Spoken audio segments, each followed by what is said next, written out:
Quero cumprimentar os irmãos com a paz do nosso Senhor e Salvador Jesus Cristo, essa pessoa maravilhosa que é Jesus. Irmãos, nós vivemos em meio a uma guerra. Jesus deixou claro isso no livro de Mateus, no capítulo 4, Lucas, capítulo 4, e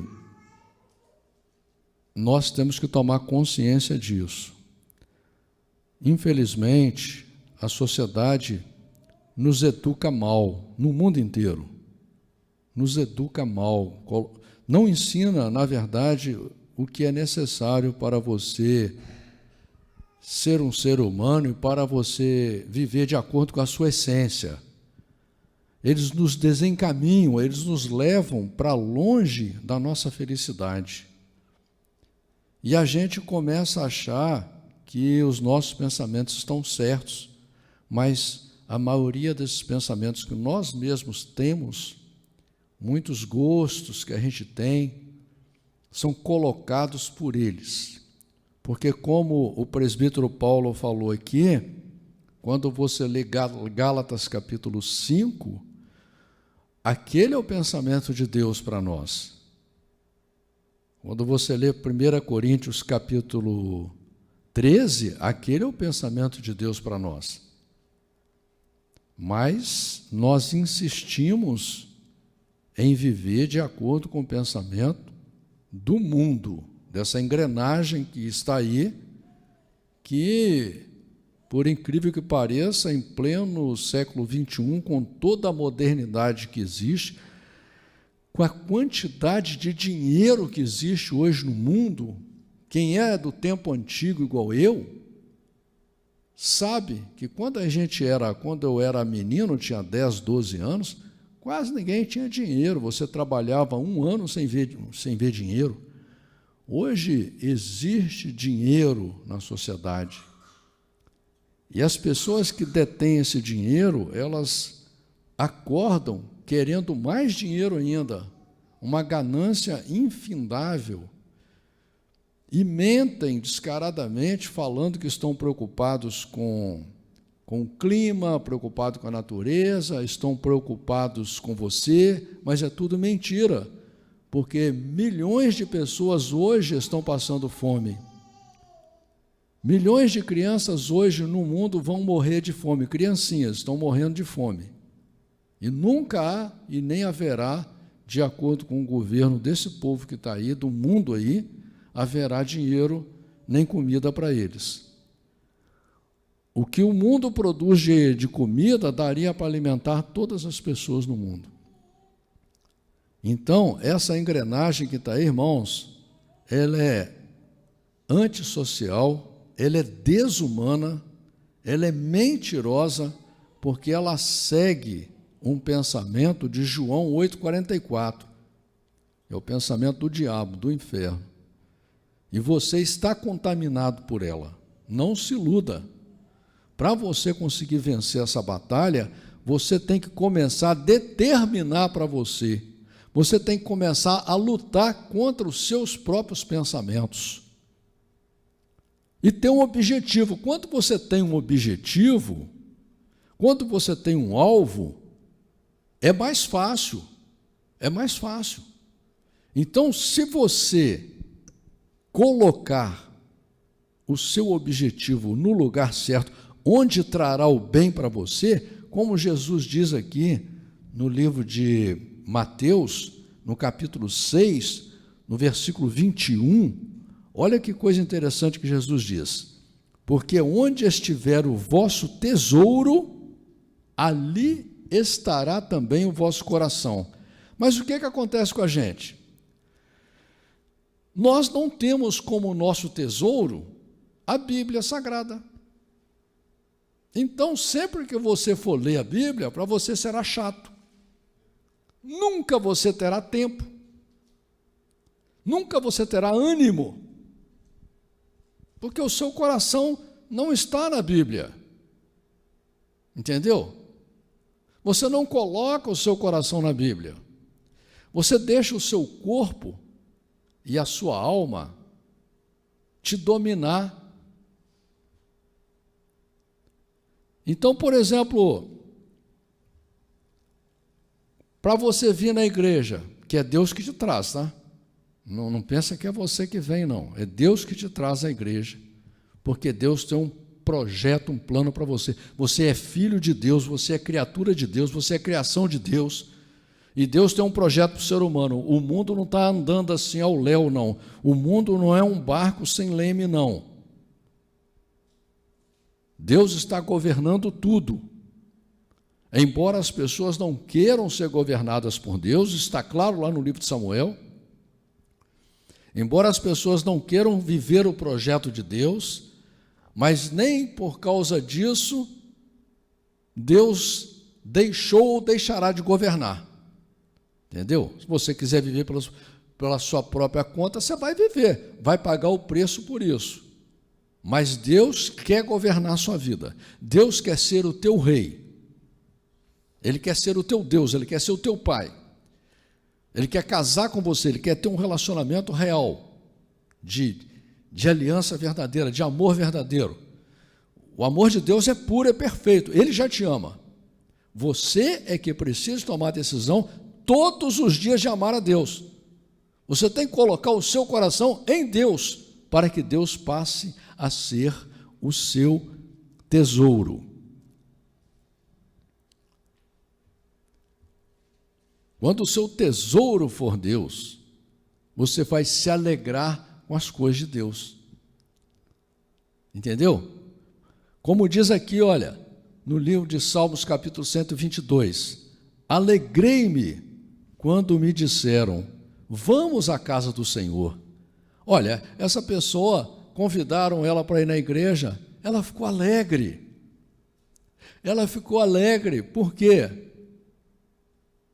Porque Deus é o tesouro dela, e a igreja foi criada por Deus.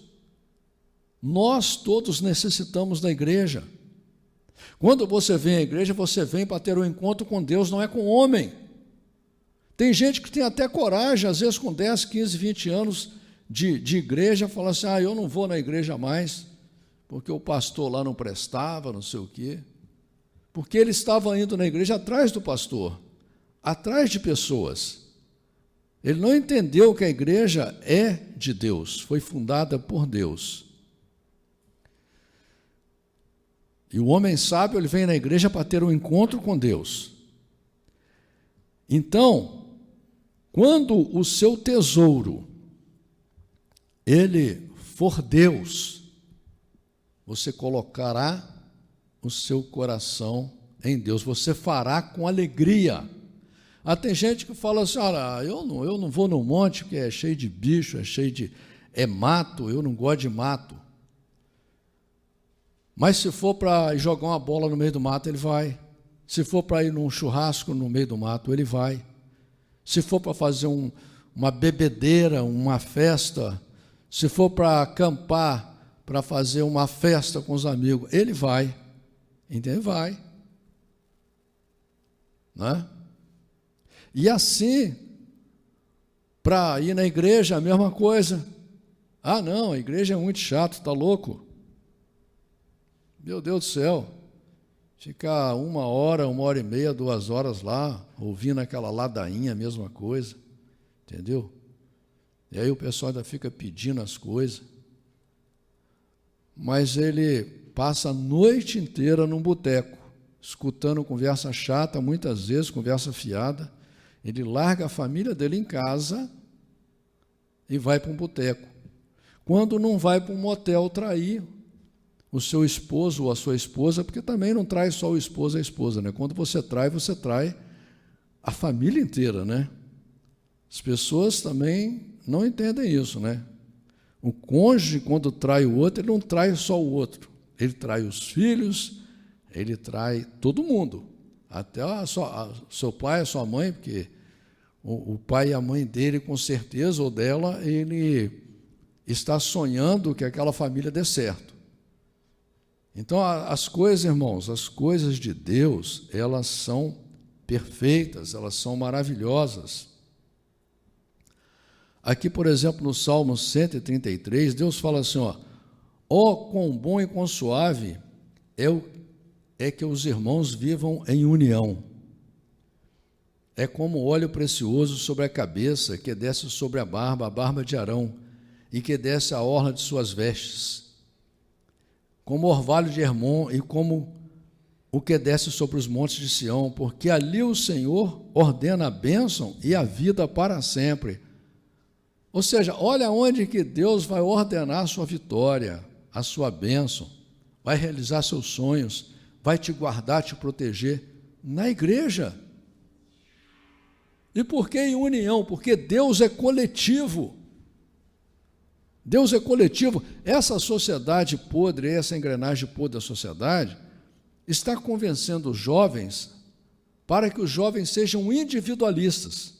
Eles fazem 12 anos de idade, o pai já não presta, a mãe não presta, o pai não sabe nada, a mãe não sabe nada, e eles sabem tudo, porque são já influenciados lá na escola, na televisão, para serem individualistas, para viver para si só, para ser uma ilha, não é? Já você vê aí milhares e milhares de piadas falando sobre família, falando sobre casamento, né? Há 10 anos atrás parecia que o casamento nem existia mais, as pessoas continuam casando, continuam andando de mão dada, porque faz parte da nossa essência. A família foi criada por Deus, o casamento foi criado por Deus. Não adianta você fugir da sua essência, entendeu?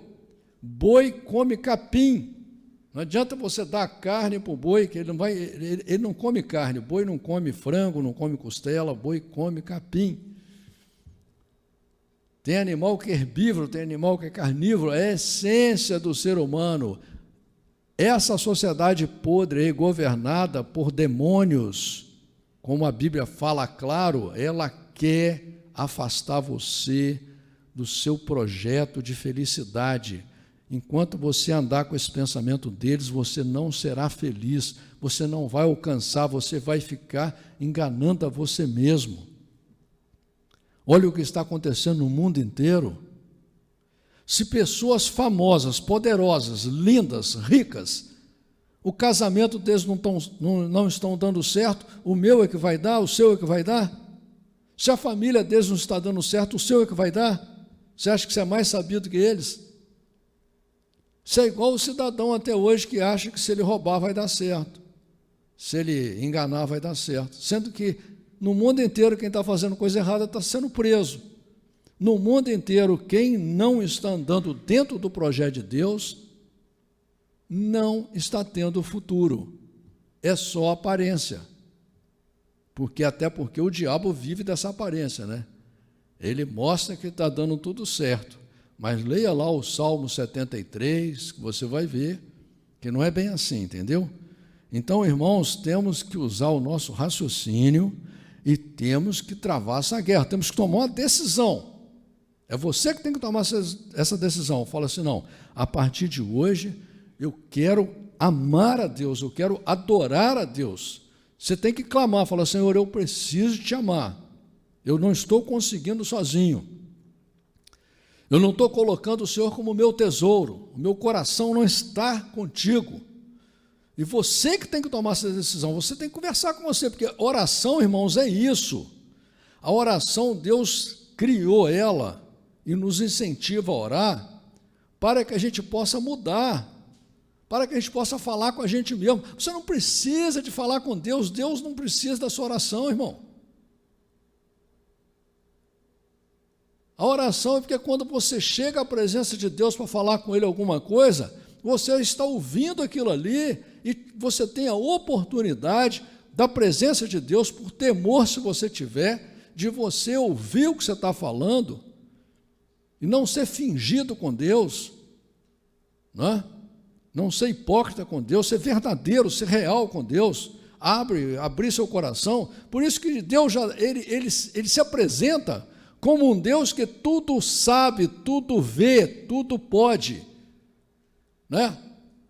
O seu cônjuge, ele pode mentir para você uma vida inteira, Eu posso mentir para todo mundo uma vida inteira, ninguém tem condição de saber o meu pensamento. Mas Deus já deixa claro que Ele sabe o seu pensamento. Para quê? Para que você não minta para Ele. Por que você não deve mentir para Deus? Porque quando você entender que você não pode mentir para Deus, você tem a oportunidade de mudar. Quando você for orar, você vai ter que abrir o seu coração, aí vai apresentar o seu lixo para Deus, e Deus vai falar: filho, olha só, a palavra diz que você tem que se limpar, né? Quem está limpo, que se limpe mais ainda. Quem está sujo, que se suje mais ainda. O projeto de Deus é um projeto de transformação, é um projeto de arrependimento, né? Arrependei-vos, cada um, e seja batizado em nome de Jesus. Arrependimento. Arrependimento de quê? De tudo aquilo que você absorveu desse projeto falido da sociedade. Por isso que Deus fala: os meus pensamentos não são os teus pensamentos, os meus caminhos não são os teus caminhos. Deus quer te levar pelo caminho dele, e você precisa de decidir. Todos os dias você tem que falar o que você quer fazer da sua vida, qual o seu projeto futuro. Você vai ser mais um tolo andando por aí, acreditando que andando com o seu pensamento ou com o pensamento desse mundo aí vai dar certo lá na frente? Não vai, irmão, não vai. Não vai.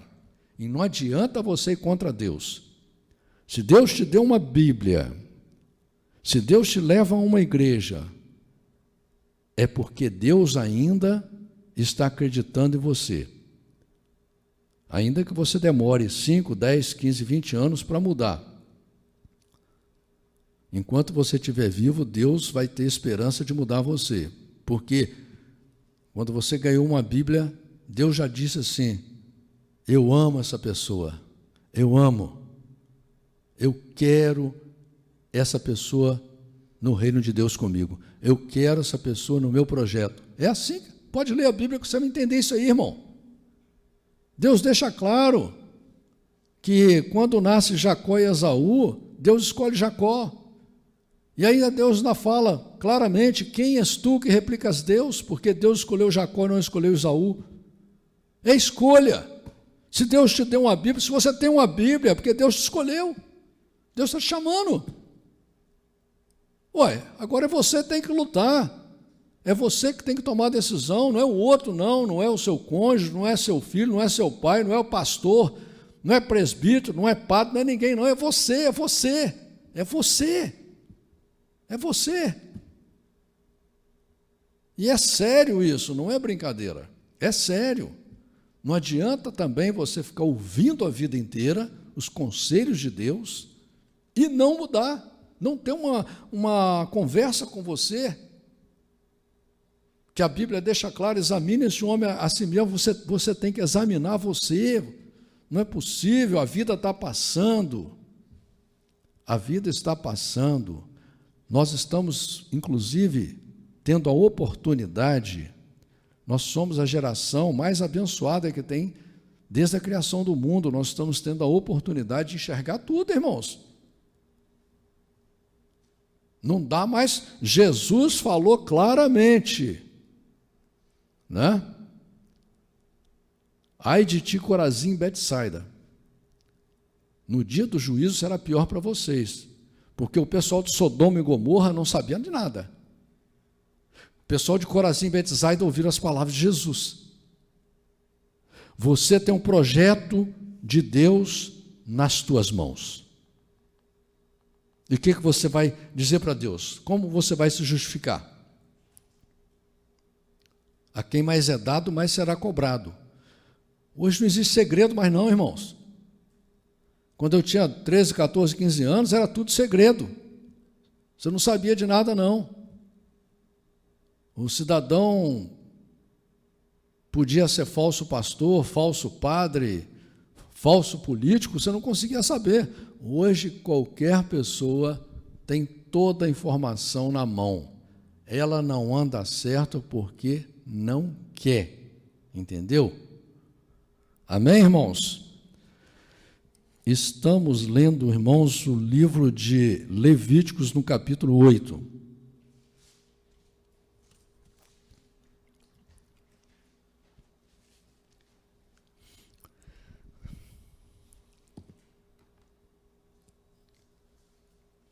Livro de Levíticos, capítulo 8, diz a palavra do Senhor assim: Falou mais o Senhor a Moisés, dizendo: Toma a Arão e a seus filhos com ele e as suas vestes, e o azeite da unção, como também o novilho da expiação do pecado, e os 2 carneiros e o cesto dos pães ázimos, e reúne toda a congregação à porta da tenda da congregação.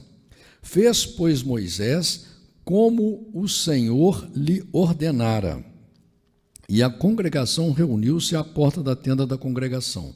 Então disse Moisés à congregação: Isto é o que o Senhor ordenou que se fizesse. E Moisés fez chegar a Arão e a seus filhos, e os lavou com água, e vestiu-lhes a túnica, e cingiu com um cinto, e pôs sobre ele o manto, também pôs sobre ele o éfode, e cingiu com um cinto de obra esmerada do éfode, e o apertou com ele. Depois pôs-lhe o peitoral, pondo no peitoral o urim e o tumim, e pôs a mitra sobre a sua eira, e pôs a mitra sobre a sua cabeça, e sobre esta, na parte dianteira, pôs a lâmina de ouro, a coroa da santidade, como o Senhor ordenara a Moisés. Então Moisés tomou o azeite da unção e ungiu o tabernáculo e tudo o que havia nele, e o santificou. E dele espargiu 7 vezes sobre o altar, e ungiu o altar e todos os seus utensílios, como também a pia, sua base, para santificá-las. Depois derramou o azeite da unção sobre a cabeça de Arão e ungiu para santificá-lo. Aqui você vai ver uma referência em Êxodo 29, 7, 30, Salmos 132, versículo 2. Olha aqui, irmãos, veja bem que na testa do tipo um gorro que o sumo sacerdote usava, tinha uma coroa que ficava escrito santidade ao Senhor, para as pessoas lembrarem que para você andar com Deus, para você representar Deus, você tem que mudar. Você tem que ter uma vida onde você governa o seu corpo, o seu pensamento, os seus sentimentos, o seu espírito. Entendeu? Por isso que está dizendo aqui, claro, né, a forma como deve ser. E aqui nós vemos a unção de sacerdote, a unção de pastor, a unção de presbítero, né? Também Moisés fez chegar aos filhos de Arão e vestiu-lhes as túnicas e cingiu-os com o cinto e apertou-lhes as tiaras, como o Senhor ordenara a Moisés. Então fez chegar o novilho da expiação do pecado, e Arão e seus filhos puseram as suas mãos sobre a cabeça do novilho da expiação do pecado. E o degolou, e Moisés tomou o sangue, pôs dele com o seu dedo sobre as pontas do altar em redor e purificou o altar. Depois derramou o restante do sangue à base do altar e o santificou, para fazer expiação por ele. Você vai ver uma referência em Êxodo 29, 12 e 36, Levíticos 4, 7, Ezequiel 43, 20 e 26, Hebreus capítulo 9, versículo 22. Depois tomou toda a gordura que está na fressura, e o redenho do fígado, e os 2 rins, e a sua gordura, e Moisés queimou sobre o altar. Mas o novilho com seu couro e a sua carne e o seu esterco queimou com fogo fora do arraial, como o Senhor ordenara a Moisés. Depois fez chegar o carneiro do holocausto, e Arão e seus filhos puseram as suas mãos sobre a cabeça do carneiro, e degolou, e Moisés espargiu o sangue sobre o altar em redor. Partiu também o carneiro nos seus pedaços, e Moisés queimou a cabeça, os pedaços e a gordura. Porém, a fressura e as pernas lavou com água, e Moisés queimou todo o carneiro sobre o altar. Holocausto de cheiro suave, uma oferta queimada ao Senhor, como o Senhor ordenou a Moisés. Depois fez chegar o outro carneiro, o carneiro da consagração, e Arão com seus filhos puseram as suas mãos sobre a cabeça do carneiro. E degolou, e Moisés tomou do seu sangue, o pôs sobre a ponta da orelha direita de Arão, e sobre o polegar da sua mão direita, e sobre o polegar do seu pé direito.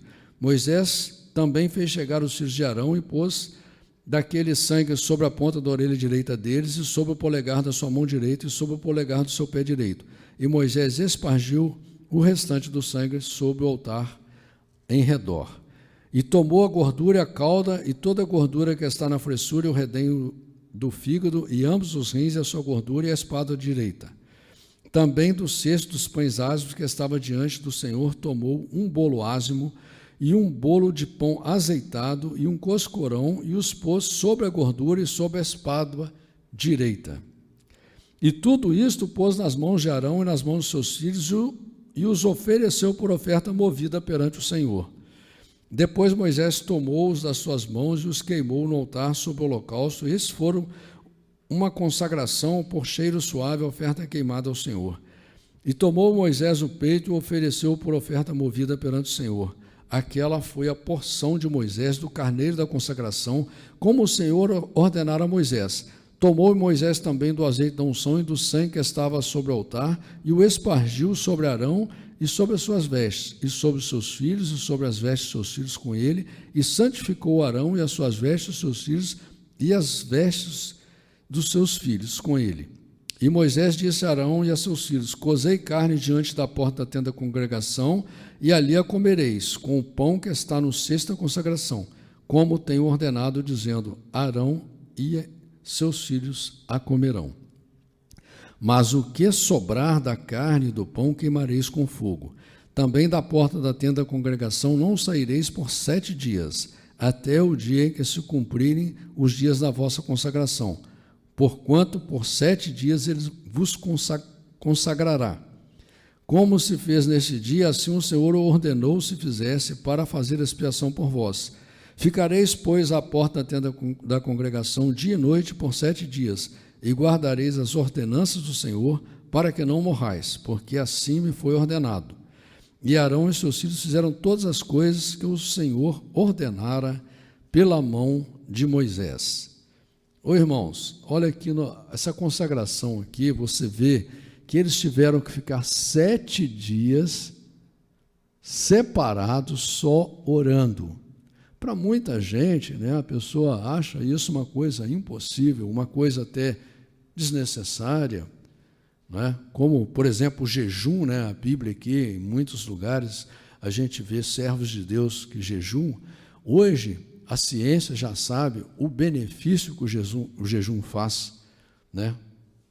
Não só para o nosso corpo, como para a nossa mente, né? E essa questão da separação, eu já tive a oportunidade de algumas vezes ficar separado, né? Separado, já fiquei 3 dias, eu e a minha esposa, no monte, no meio do mato, orando. Era interessante, por quê? Porque quando eu estava lá no mundo, irmãos, o mundo acabando com a minha vida, entendeu? Me levando até a pensamentos de suicídio, querer eu mesmo me matar e me destruir.